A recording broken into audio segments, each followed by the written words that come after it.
Chaque citoyen doit se sentir responsable du devenir de l'ensemble dont il est solidaire et répondre à sa propre conscience. Ai-je fait ce que je devais? Me suis-je forcé de faire mieux chaque jour? Félix Houphouët-Boigny.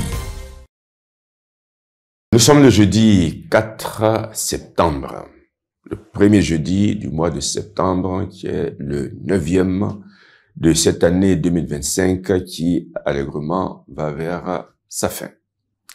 Et le Centre international pour le développement du droit et ses partenaires sont heureux de vous retrouver dans le cadre de ce programme d'éducation civique et d'éducation à la citoyenneté dénommé Civisme, Développement et Paix. Dans l'émission de ce jour, nous vous donnerons les dernières expressions relatives au temps.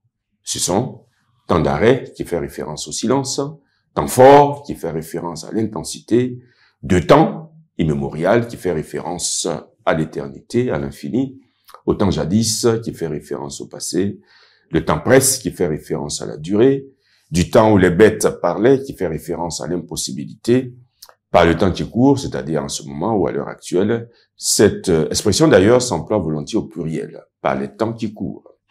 En un temps record qui évoque la hâte, la rapidité, la vitesse, en un rien de temps qui signifie au moment et à la place convenable, en temps normal qui signifie ordinairement, d'habitude, en temps utile qui signifie au moment qui convient, il y a beau temps qui signifie il y a longtemps, en temps voulu qui évoque l'exactitude, la ponctualité, la précision. Il était temps, c'est-à-dire c'était le dernier moment, ou utile aussi, il est. Il sera temps, là pour dire c'est le moment opportun.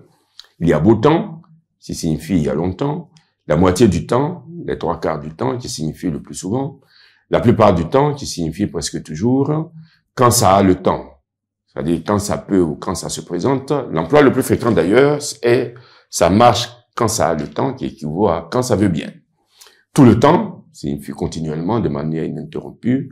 Avoir du temps pour soi, ne pas être pressé, avoir assez de temps pour faire ce qu'on a à faire. La même idée d'ailleurs est rendue avec le possessif dans avoir tout son temps. Avoir qu'un temps, être provisoire, ne pas durer. Passer le ou son temps à, c'est-à-dire s'occuper à. Passer le temps, avoir des activités destinées paradoxalement à ne pas sentir passer le temps. Trouver le temps long, c'est-à-dire s'ennuyer. Tuer le temps, échapper à la nuit en s'occupant ou en se distrayant. Sans le temps pour les mouches, pour dire que les choses se gâtent.